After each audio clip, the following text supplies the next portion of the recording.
একটা প্রশ্ন করি আপনাদের কাছে, আপনি হয়তো মাসে 20,000 বা 50,000 এমনকি 1,00,000 টাকাও আয় করেন, কিন্তু কি খেয়াল করেছেন মাসের শেষে হাত খালি, টাকা কোথায় গেল বুঝতেই পারছেন না? কেন এমন হয়? কারণ আমরা টাকার প্রতি সঠিক মনোভাব তৈরি করি না, টাকাকে সঠিকভাবে ব্যবহার করি না।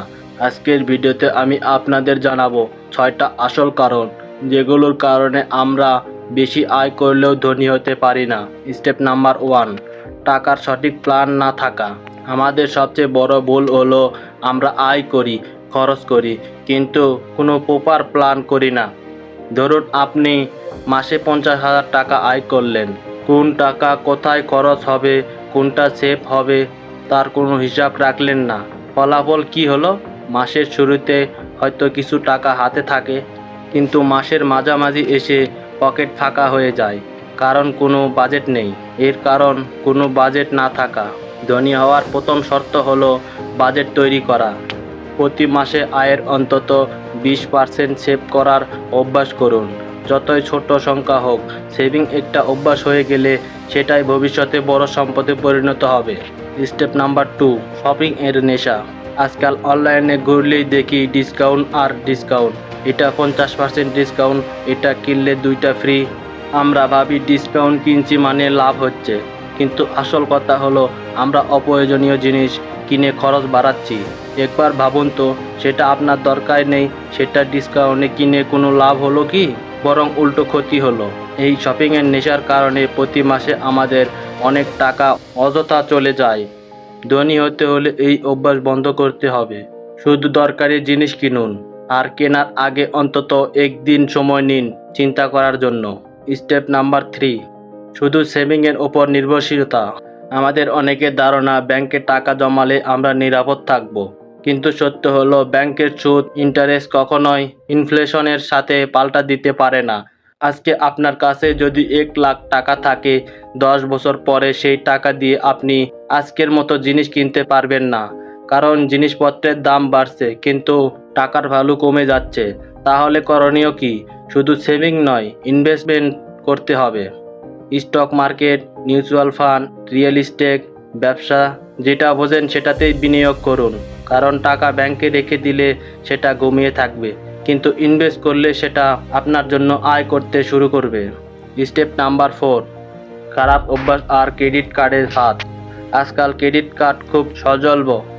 একটা ফোন কিনতে চান, ইএমআই, একটা গাড়ি কিনতে চান, লোন, শপের কোনো জিনিস কিনতে চান, আবারও ধার। এগুলো হলো খারাপ অভ্যাস, কারণ এগুলো আপনার সম্পদ বাড়ায় না, বরং দায় বাড়ায়।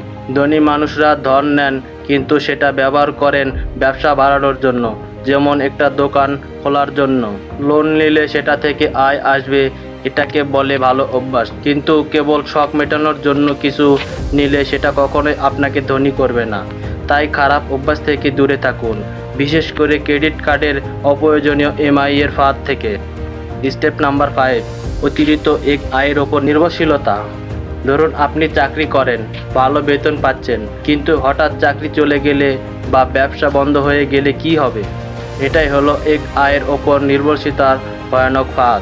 ধনী হতে হলে আপনার আয়ের উৎস একাধিক হতে হবে।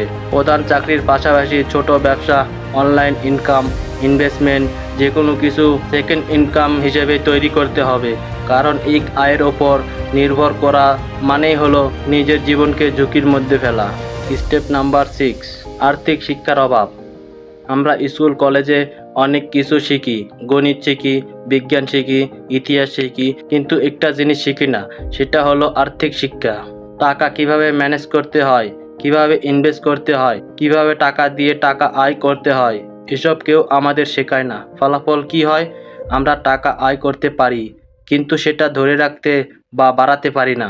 এই কারণে ধনী হওয়ার সবচেয়ে বড় শর্ত হলো ফাইন্যান্সিয়াল এডুকেশন। আপনাকে নিজেকে শিখতে হবে, বই পড়ে, ভিডিও দেখে, অভিজ্ঞতার কাছ থেকে জেনে। শেখা ছাড়া টাকা কখনোই আপনার জন্য কাজ করবে না। তো আজ আমরা জানলাম কেন আমরা বেশি আয় করেও ধনী হতে পারি না। মূল কারণগুলো হলো বাজেট না থাকা, শপিংয়ের নেশা, শুধু সেভিংয়ে আটকে থাকা, খারাপ অভ্যাসের ফাঁদ, এক আয়ের ওপর নির্ভর করা আর আর্থিক শিক্ষার অভাব। এখন আপনার কাছে আমার একটা প্রশ্ন, এই 6টার মধ্যে কোন ভুলটা আপনি সবচেয়ে বেশি করেন? কমেন্টে লিখে জানান। আর হ্যাঁ, যদি এই ভিডিওটা ভালো লেগে থাকে তাহলে আমাদের rich life tips channel subscribe করতে ভুলবেন না, কারণ সামনে আরও দরকারি টিপস নিয়ে হাজির হব। ধন্যবাদ ভিডিওটি দেখার জন্য। দেখা হবে পরের ভিডিওতে।